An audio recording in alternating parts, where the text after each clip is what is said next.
할렐루야. 아멘. 예수님의 방법은 사람의 방법과 판이하게 다릅니다. 그래서 베드로의 뜨거운 열정에서 우러난 목숨을 건 충성도 예수님 뭐라 그래요? 사단아 내 뒤로 물러가라 하시면서 이런 자에 거절하셨습니다. 사람의 생각과 방법으로는 하나님의 일을 이루어 나가시지를 않으시는 거예요. 오직 예수님의 방법으로만 모든 것들은 되어질 뿐입니다. 우리 신자들이 그래서 가장 많이 안다고 하면서도 가장 모르는 게 뭐냐면 예수님의 뜻이에요. 이 문제에 대해서 특히 요한계시록 3장에서 언급을 해주는데 우리가 너무나 잘 알고 있는 라오디게아 교회에 들려주시는 말씀입니다. 거기에 보면 볼지어다 내가 문 밖에 서서 두드리노니 누구든지 내 음성을 듣고 문을 열면 내가 그에게로 들어가 그와 더불어 먹고 그는 나와 더불어 먹으리라. 이기는 그에게는 내가 내 보좌에 함께 앉게 하여 주기를 내가 이기고 아버지 보좌에 함께 앉는 것과 같이 하리라. 이 말씀은 불신자들을 향해 주신 말씀일까요? 신자들을 향해 주신 말씀일까요? 그렇죠. 신자에게 주시는 말씀입니다. 왜냐하면 서두에 어떻게 시작되냐면 귀 있는 자는 성령이 교회들에게 하시는 말씀을 들을지어다 이렇게 시작되거든요. 그래서 교회에 있는 성도들에게 들려주시는 말씀입니다. 물론 이 말씀이 전도용으로 쓰여질 수도 있어요. 마음의 문을 열어라, 영접해라 그렇게 쓰여질 수도 있습니다. 그러나 그것보다는 신자들을 향하여 들려주시는 더 중요한 메시지가 있기 때문에 이 말씀을 주시는 거예요. 왜 이 말씀을 하시게 되었을까요? 그것은 라오디게아 교회에 문제가 있기 때문에 그래요. 자, 성경을 한번 보시죠. 신약성경 마지막에 있습니다. 요한계시록 3장 15절에서 18절입니다. 요한계시록 3장 15절에서 18절입니다. 402쪽입니다. 들어갑니다. 내가 내 행위를 아노니 내가 차지도 아니하고 뜨겁지도 아니하도다. 내가 차든지 뜨겁든지 하기를 원하노라. 내가 이같이 미지근하여 뜨겁지도 아니하고 차지도 아니하니 내 입에서 너를 허락할 거야. 내가 말하기를 나는 부자라 부유하여 부족한 것이 없다 하나 내 곤고한 것과 가련한 것과 가난한 것과 눈먼 것과 벌거벗은 것을 알지 못하는도다. 내가 너를 원하니 내게서 불로 연단한 금을 사서 부유하게 하고 흰옷을 사서 입어 벌거벗은 양치를 보이지 않게 하고 안약을 사서 눈에 가려라 보게 하라. 아멘. 자, 라오디게아 교회에게 하시는 말씀입니다. 한마디로 얘기하면 이거예요. 주를 안다고 하는 신자인데 실상은 예수님을 알지 못하는 자예요. 믿는다고 하는 성도인데 실상은 믿음에 있어서 가난한 자들이라고 예수님이 말씀을 하는 거예요. 라오디게아 교인들이 스스로에 대해서 생각하기를 자기들은 하나님을 잘 알고 예수님을 잘 믿고 충성하고 있다고 생각하는 데 대해서 심각하게 경고의 말씀을 주신 것이 바로 금방 저희들이 읽었던 말씀입니다. 그러니까 무슨 말이에요? 안 믿는 것도 아니고 주를 모르는 것도 아닌데 문제는 뭐냐면 제대로 믿지를 못한다는 겁니다.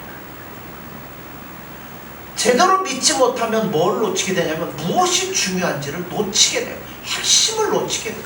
그러면 수고는 수고대로 하고 노력은 노력대로 하는데 온전한 열매를 거둘 수가 없게 돼 있다는 거예요. 바로 이 같은 시각을 가지고 요한이 요한복음을 기록한 거예요. 그래서 우리가 요한복음 18장 1절에서 5절을 금방 읽었는데 이런 얘기예요. 다시 말하자면 제자들이 생각하기에 예수님이 기뻐하시고 예수님이 좋아할 것이라고 여겼던 일들이 예수님이 볼 때는 아니더라는 겁니다. 그래서 오늘 사도 요한이 그렇게 강조하고 싶은 말씀이 바로 이거예요. 자, 18장 4절을 보시죠.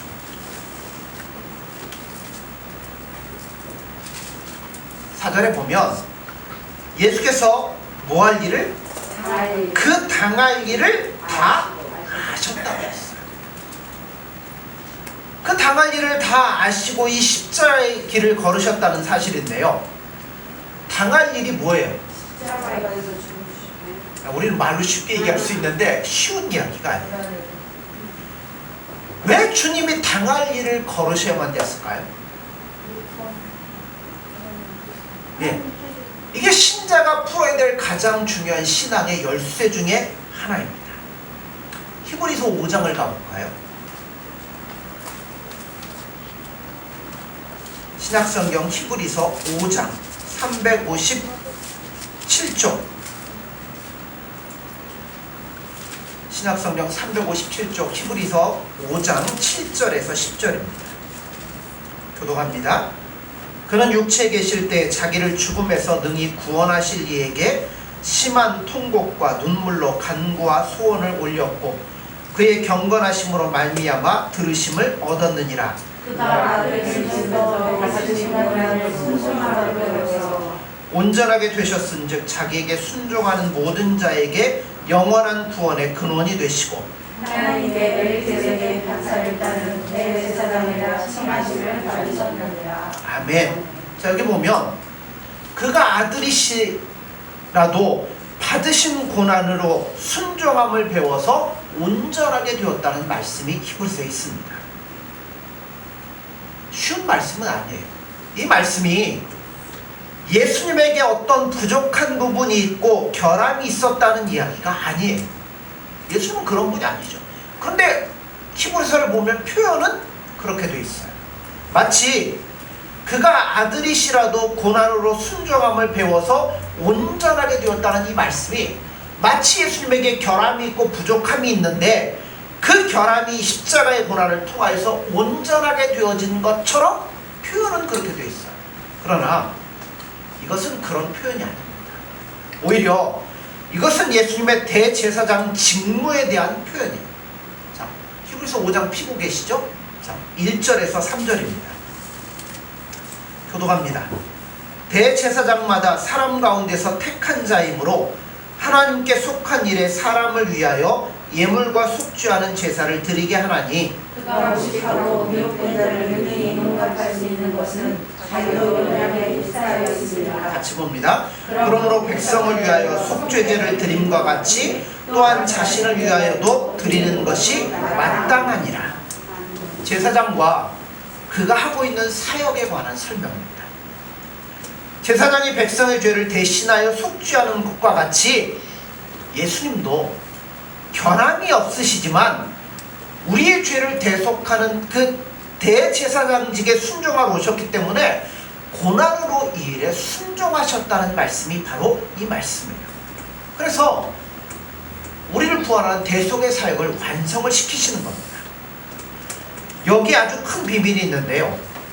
예수님께서는 그 당할 일, 즉 십자가에 못 박혀서 우리를 위하여 대속하는 그 일, 그가 모든 것들을 다 아시고 그 길을 가셨다는 거예요. 왜 그 길을 가셨을까요? 이것 외에는 우리를 구원할 수 있는 방법이 없기 때문에, 유일한 것이기 때문에 그 일을 아시면서도 그 길을 걸어가셨다는 겁니다. 예수님이 능력이 없거나 힘이 없거나 부족하기 때문이 아니라 우리의 죄값을 위해서는 피 흘리는 것 외에는 다른 방법이 없기 때문에 그 일을 아시면서도 그 길을 묵묵히 걸어가셨던 거예요. 예수님이 십자가에 돌아가시고 이어서 뭐 하셨죠? 부활하셨습니다. 그리고 제자들을 다 불러 모으시고 그들에게 말씀하신 후에 어디로 가셨어요? 하늘로 승천하십니다. 승천하시면서 제자들에게 뭘 부탁을 해요? 땅끝까지 이르러서 모든 족속을 제자로 삼아서 가르치라 라고 말씀을 하십니다. 그러니까 부활 사건, 그 다음에 마지막 지상 명령으로 모든 족속으로 제자를 삼는 복음의 영광된 사명을 우리에게 주신 거예요. 자, 그래서 우리가 이제 그 길을 걸어가는 데 있어서 흔히 어떻게 생각하냐면 이제 그 길에는 뭐밖에 없어요? 승리와 환희와 기쁨과 이런 것들로 채색되어 있기 때문에 그 일에 있어서 아픔도 슬픔도 좌절도 없고 모든 게 잘 될 것이라고 생각을 합니다. 왜 이런 생각에 사로잡힐까요? 마태복음 28장 18절 이하에 보면 주님이 승천하시면서 제자들이 뭐라고 말씀하셔요? 예수께서 나와 말씀하여 이르시되 하늘과 땅의 모든 권세를 내게 주셨으니 그러므로 너희는 가서 모든 민족을 제자로 삼아 아버지와 아들과 성령의 이름으로 세례를 베풀고 내가 너희에게 분부한 모든 것을 가르쳐 지키게 하라. 볼지어다 내가 세상 끝날까지 너희와 항상 함께 있으리라. 자, 예수님께서 사망의 권세를 깨뜨리고 부활하셨습니다. 그리고 마태복음 끝부분에 보면 모든 족속으로 제자를 삼고 가르쳐 지키게 하라. 뭐 할 거라고요? 내가 세상 끝날까지 세상의 모든 권세를 내게 주셨으니 너희와 항상 함께 할 것이다. 그러므로 이제 이 생명의 말씀을 들고 우리가 나가면 뭐가 없을 거예요? 걸리적거리는 것도 없을 거고 부딪히는 것도 없을 거고. 왜요? 누가 함께하기 때문에? 예수님이 나와 함께하기 때문에 실패할 수 없다라는 자랑 속에서 우리가 걸어가는 거예요. 그래서 잘 들어보십시오. 그래서 예수님의 일은 실패할 수 없잖아요. 그런데 우리가 하다가 실패했어요. 그러면 누구에게 문제가 있어요? 나에게 문제가 있는 거죠. 나에게 뭔가 회개할 거리가 있고 나에게 뭔가 잘못된 것이 있으니까 이거를 고쳐서 회복하면 모든 게 잘 될 것이다. 누가 하는 이야기예요? 베레아 집단이 하는 이야기입니다. 근데 여러분 이게 아닌 것 같죠? 우리도 모르게 이런 것에 빠져들 때가 많이 있어요. 베레아 집단에 나온 중에 그 귀신론 얘기하는 김비동이라는 사람이 있잖아요. 그 사람은 우리가 건강하지 못한 것 뭐 때문이라고요? 귀신이 우리를 사로잡아서. 우리가 사업하다 망하는 것 뭐 때문에요? 귀신이 사로잡아서. 공부 못하는 것 뭐 때문에요? 귀신이 사로잡아서. 길거리 가다 돌멩이 걸려 넘어지는 것 뭐 때문에요? 비약적으로 읽어봅시다. 귀신 돌멩이 딱 거기다 놔가지고 걸려 넘어진다. 그러니까 우리가 잘 되려면 뭐 하면 돼요? 귀신을 몰아내면 잘 될 거라는 거죠. 여러분 우리가 실수하고 넘어지는 모든 것들 나에게 문제가 있고 나에게 죄가 있고 나에게 있으니까 이 문제를 해결하면 모든 게 잘 될 것이다. 여러분 베레아가 하는 이야기예요. 성경에서 모든 땅끝까지 내 증인이 될 것, 내가 너희와 함께 할 것이다 라고 얘기할 때는 세상적인 것들에 대한 이야기를 주님 말씀하는 게 아니에요. 여기는 어디에 국한되냐면 영적인 일에 국한되는 거예요. 우리가 예수님을 사랑하고 예수님의 복음을 전하고 예수님 붙잡고 나아가는 믿음의 길에 있어서 예수님이 함께 한다는 거지. 내가 예수님 잘 믿으면 세상에서 잘 되고, 물론 잘 될 수 있죠. 예수님 은혜를 주시면. 근데 모든 게 이거기 때문에 그러니까 뭐 기도하겠어요? 그러면 이 죄 문제만 해결해주면, 이것만 해결되면, 이것만 하면 여러분 어디에 매달리겠어요? 그러니까 여기서 벗어나야 돼요. 복음서를 이어가는, 복음서가 끝나고 나면 그 다음에 나오는 성경이 어떤 성경이죠? 사도행전입니다. 여러분 사도행전 읽어보면 생각해보면 그 분위기가 밝고 승리로워 보입니까? 어둡고 불행해 보입니까? 언뜻 생각할 때는 굉장히 밝고 승리로워 보입니다. 왜요? 거기 나오는 일들이 있잖아요. 오순절 성령의 강림이 있고 모두가 기쁨으로 모여서 찬송하며 네 것 내 것 없고 다 사랑 안에서 교제를 하고, 또 아나니와 삽비라가 범죄하니까 즉각 하나님의 형벌로 죽고, 그 다음에 베드로가 설교하니까 하루에 5,000명이 회개하고 돌아오고, 성전에 미문에 앉은 안진뱅이가 뛰어서 걷고, 이런 놀라운 사건이 일어납니다. 그래서 어떻게 보면 사도행전은 막 승리, 기쁨, 영광 이렇게 생각합니다. 그래서 이러한 기록들이 마태복음 28장 18절 이하의 말씀과 연결이 되어서 세상 끝날까지 내가 너희와 항상 함께 할 거다. 그래서 승승장구로 장구를 거듭해 보입니다. 그러나 아니에요. 면밀히 살펴보면 사도행전의 기록은 사도들이 예수 그리스도의 십자가의 죽으심이 무엇인지를 드디어 깨닫게 되었어요. 그리고 그 생명과 진리를 힘있게 전파했다는 이야기와 더불어서 뭐가 나오냐면, 그를 대적하는 수많은 무리들이 일어서서 방해하더라는 이야기가 뒤에까지 연결이 됩니다. 그러니까 제자들이 예수님 십자가에 매달릴 때 다 뿔뿔이 흩어졌다가 다시 힘을 얻어 성령이 충만하여 땅끝까지 복음을 막 전했더니 뭣도 일어나더라고요? 대적들도 불길같이 일어나가지고 이들의 길을 막고 방해하더라는 이야기입니다. 자, 사도행전 5장에 가면 대적들이 제자들을 벌써 뭐예요? 감옥에 가두고 매질하고 다시는 이 복음을 전하지 말라고 이야기합니다. 7장에 가면 그 유명한 누가 나와요? 스데반 집사님 순교하는 장면이 나옵니다. 스데반 집사님이 설교를 할 때 얼굴이 어떻게 됐다고요? 천사의 얼굴처럼 빛이 났다고 했어요. 그러니까 우리도 할 수만 있으면 우리도 스데반 집사님처럼 설교할 때 얼굴이 빛나는 가운데 순교하면 얼마나 좋겠습니까? 이런 생각을 할 수 있어요. 그런데 스데반 집사님에 대한 묘사를 한번 가만히 보세요. 스데반 집사님은 성령과 지혜가 충만하다고 했어요. 그리고 얼굴도 천사와 같이 빛이 났어요. 그런데 이 같은 자가 설교를 했는데 한 사람도 회개하지 않았습니다. 기왕이면 이때 누구를 회개시켰어야 돼요? 사도 바울을 딱 회개시켰으면 놀라운데 한 사람도 회개를 못 시켰어요. 그리고 돌에 맞아 돌아가셨습니다.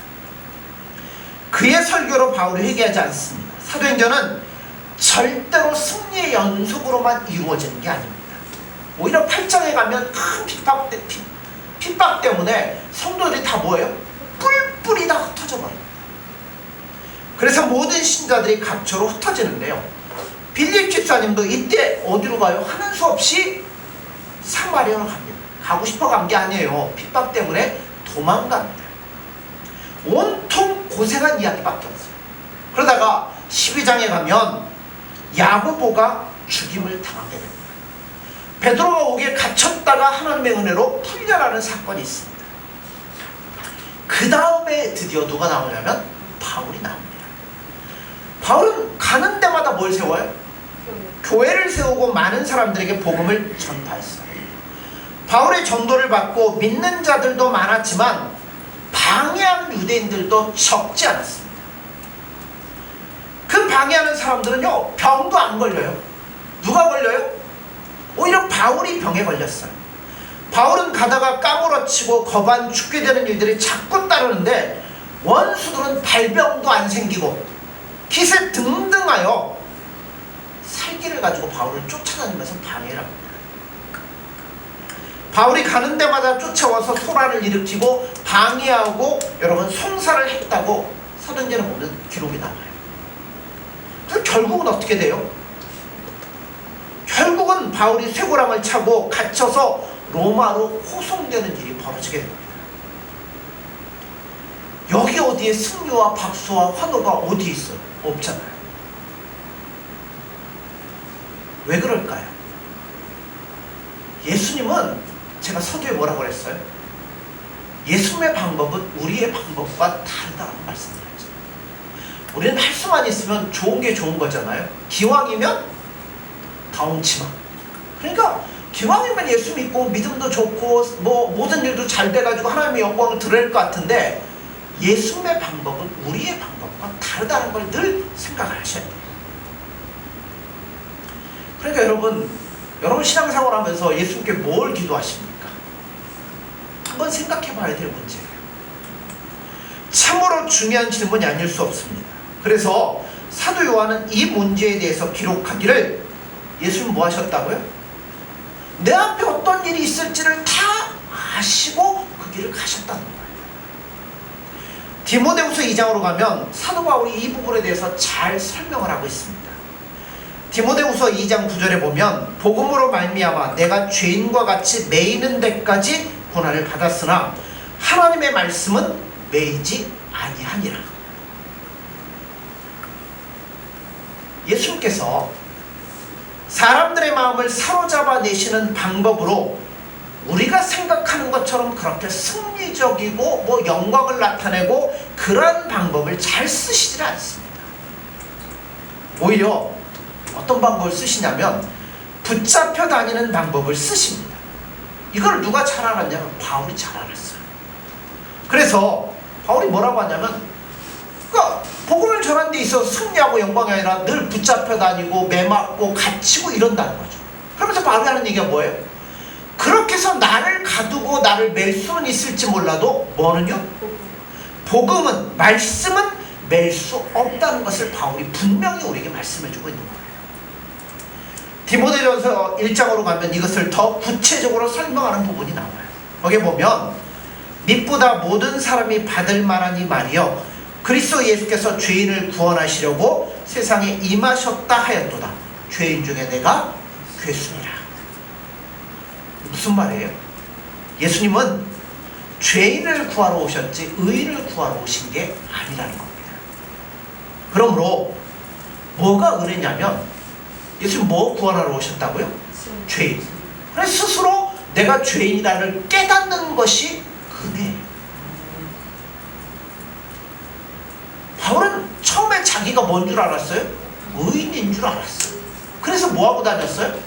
예수 믿는 사람 잡아 죽이려고 그렇게 열심을 냈어요. 그런데 알고 보니까 자기가 뭐라고요?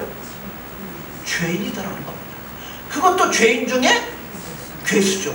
자, 여러분 죄인에게 임하는 은혜라면 괴수에게는 뭐 하겠어요? 더 큰 은혜가 임하지 않겠습니까? 바울은 내가 정말 괴수처럼 예수님 앞에 철저하게 죄인이었다는 걸 깨달으니까 그 은혜가 너무나 그에게 크더라는 겁니다.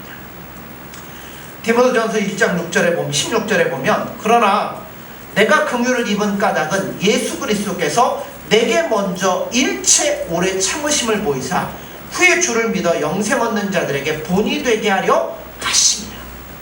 자, 여기서 뭐라고 하냐면 바울에게 구원이 어느 때 임합니까? 회개할 때입니까? 예수 믿는 사람 잡으러 다닐 때입니까? 회개하고 고민할 때 구원이 임한 게 아니에요. 살기 등등하여 다메섹으로 가는 도중에 바울이 예수님 찾았습니까? 예수님이 찾아오셨습니까? 예수님이 그에게 찾아오셨다는 거예요. 스데반을 죽이고 다메섹에 피신해 있는 성도들을 잡아 죽이기 위해서 가는 도중에 예수님이 그에게 찾아오신 거예요. 그리고 뭐라고 말씀해요? 네. 나는 내가 핍박하는 예수라. 내가 어찌하여 나를 핍박하느냐라고 그에게 찾아오시는 거예요. 지금 그런 이야기를 디모데전서 1장 16절에 말씀하는 겁니다. 다시 말해서 내가 예수님을 알려고 하지도 않았으며 오히려 도리어 그를 향해서 뭘 들고 갔어요? 칼을 들고 도전하였던 나였다. 그런데 그런 나에게 예수님께서는 뭐 하신다고요? 오래 참으시고 마침내 구원해 주셨다라고 바울이 고백을 하는 거예요. 여러분 구원은 우리로부터 이루어지는 게 아닙니다. 전적으로 누구의 은혜요? 예수님의 은혜입니다. 이거를 분명히 깨닫도록 하기 위해서 누구를 세우신 거예요? 바울을 딱 세우신 거예요. 우리에게 능력이 있고 우리가 예수님을 찾은 것도 아니고 오히려 하는 일이라고는 예수님 방해하고 죽이려고 따라갈 때 누가 오신 거예요? 예수님이 오셔서 구원하시고 건지시고 은혜를 주셨다. 그거를 바울을 통해서 보여주시는 겁니다. 그러니까 여러분 스데반 설교를 듣고 바울이 회개하지 않은 게 예수님의 계획이에요. 그죠? 그래야 바울이 누군지를 분명히 알게 하시는 거죠. 은혜로만 구원을 얻게 한다는 이 사실을 나타내기 위해서 예수님은 스데반이 죽도록 허용을 하신 겁니다. 그래서 바울은 그 이후로 그가 붙잡혀가든지 고난을 당하든지 그것이 예수님의 뜻이 이루어지고 영광이 될 것을 믿었기 때문에 바울은 그 다음부터는 뭐만 하냐면 순종함으로 그 길을 따라가기 시작합니다. 여러분 우리가 예수님의 자녀로 부름받은 것도 다 예수님의 은혜입니다. 부름받는 게 은혜라면 이제 예수님 믿고 예수님 알고 성도로서 길을 가는 것도 은혜가 아니면 갈 수 없는 거예요. 다시 말해서 내 힘으로 내 방법으로 가는 길이 아니에요. 전적으로 예수님의 은혜로 예수님의 인도함으로 이 길을 걸어가는 겁니다. 그럼 예수님이 도대체 우리를 이렇게 끌고 가는데 어떻게 끌고 가실까? 어디까지 끌고 가실까요? 원하는 목표가 뭘까요? 에베소 4장 13절에 보면 우리가 다 하나님의 아들을 믿는 것과 아는 일에 하나가 되어 온전한 사람을 이루어 그리스도의 장성한 분량이 충만한 데까지 이르도록 하기 위해서 우리를 이렇게 인도하시는 거예요. 이게 우리를 향한 예수님의 요구입니다.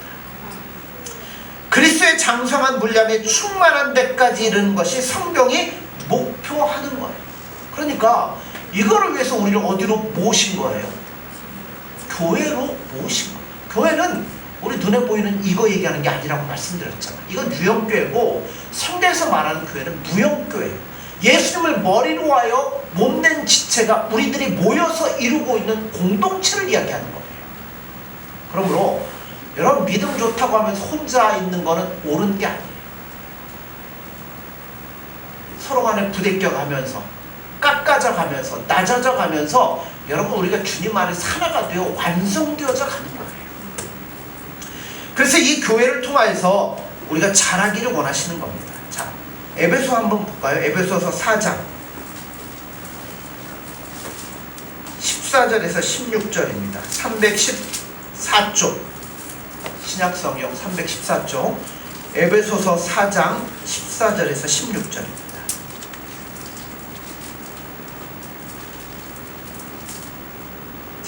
교독합니다. 이는 우리가 이제부터 어린아이가 되지 아니하여 사람의 속임수와 간사한 유혹에 빠져 온갖 교훈의 풍조에 밀려 요동하지 않게 하려 함이라. 오직 사랑 안에서 참된 것을 하여 범사에 그에게까지 자랄지라. 그는 어린이 곧 그리스도시라. 같이 봅니다. 그에게서 온몸이 각 마디를 통하여 도움을 받음으로 연결되고 결합되어 각 지체의 분량대로 역사하여 그 몸을 자라게 하며 사랑 안에서 스스로 세우느니라. 아멘. 성도는 그리스도의 몸된 교회로 보냄을 받았습니다. 무슨 뜻이냐면 신자가 되면 누구든지 그 자신이 자기 몸을 주관하지 않아요. 여러분 우리 몸이 있는데 팔이 지가 움직이고 싶다고 움직입니까? 아니면 누구의 명령을 따라 움직입니까? 머리가 명령을 하니까 움직이는 거예요. 명령 안 하는데 이게 지 마음대로 가면 이건 뭐예요? 이건 뭔가 심각한 문제가 있는 거예요. 자, 머리는 그 사람의 인격을 표현하는 겁니다. 그러니까 여러분 우리는 예수님의 뭐예요? 공동체 하나의 지체 부분이에요. 우리의 머리는 누구예요? 예수님이죠. 그러면 머리가 명령하는 것을 하는 거고 머리는 인격을 표현한다고 하니까 우리의 모습을 통해서 결국은 누가 드러나요? 예수님이 드러나는 삶을 사는 게 바로 우리의 삶이라는 겁니다. 그러니까 머리 되신 우리 주님께서 제자들의 발을 씻겼듯이 우리도 다른 사람들의 발을 씻기는 섬김의 자가 되어야 돼요. 또 예수님께서 십자가를 지었듯이 우리도 지고 당함으로 다른 심령들을 섬기고 살리는 자가 되라는 요구를 예수님이 우리에게 하시는 겁니다. 이 같은 주님의 모습을 나타내야 할 주님의 머리에 붙은 지체가 바로 우리들이라는 겁니다. 이걸 어디에 사라고요? 교회 안에서 하라는 겁니다. 여러 지체들이 연합해서 일을 해야 돼요. 여러분 다리가 하나가 길면 다른 한 다리는 뭐예요? 짧은 거예요. 그죠? 만약 팔 하나가 짧으면 다른 쪽은 뭐예요? 긴 거예요. 조화를 이루지 못하면 예수님 우리를 통하여 하고자 하는 일을 하실 수가 없게 되는 겁니다. 여러분 그러므로 우리가 예수님께 요구할 것이 있다는 사실을 확인하기 이전에 예수님 우리에게 먼저 요구할 것이 있다는 사실. 그건 뭐냐면 우리가 함께 지어져 가야 된다는 겁니다. 물론 시작할 때는 팔 하나가 길 수 있어요. 그런데 뭐 하면 돼요? 이것들을 잘 조절해서 같이 맞추면 돼요. 우리 안에 신앙이 연약한 자가 있어요. 그럼 뭐 하면 돼요? 같이 협력하고 위로하고 격려하고 기도하고 함께하면서 같이 만들어져 가면 돼요. 그래서 신자가 가져야 될 가장 큰 신앙의 힘 중에 하나가 나보다 남을 낮게 여기는 일이 있어야 되는 거예요. 기다리고 참고 견디고 바라라고 성경은 말씀하잖아요. 이런 모습으로 우리가 살아야 된다는 겁니다. 어떤 분들은 이야기해요. 교회란 깊이 관여하지 않고 적당히 거리를 유지하고 신앙을 갖고 있는 게 훨씬 안전하다. 왜냐하면 모르고 보면 오히려 좋지 못한 게 많고 골치 아프고 시끄럽고 알아봐야 은혜 다 떨어지니까 적당히 믿으면 된다 라고 말하는 분들이 있습니다. 여러분 절대 옳지 않습니다. 여러분 집에서 밥 하실 때 쌀을 뭐 해야 돼요? 씻어야죠. 물에다 담궈 놓으면 저절로 씻어집니까? 뭐 해야 돼요? 손으로 박박 문대고 휘저어야 더러운 것들이 다 떠오르고 여러분 씻어질 거 아닙니까? 여러분 집안이 깨끗해지려면 두 가지 없애면 돼요. 네? 부엌 없애시면 돼요. 화장실 없애면 돼요. 그죠? 먹고 사는 일 안 하면 더러워질 일이 별로 없죠. 근데 여러분 그렇게 어떻게 인생을 살아갑니까? 이거는 누구나 필요해요? 단식하는 사람이나 필요하지 일반 사람은 그렇지가 않잖아요. 요한복음 21장 18절 19절에 보세요. 자, 우리 성경 보시죠. 요한복음 21장 18절에서 19절입니다.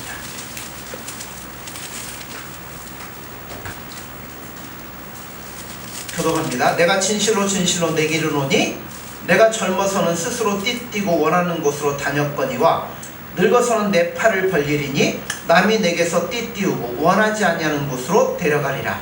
이 말씀은 베드로가 원천으로 하나님께 영광을 돌려서 가르치시더라.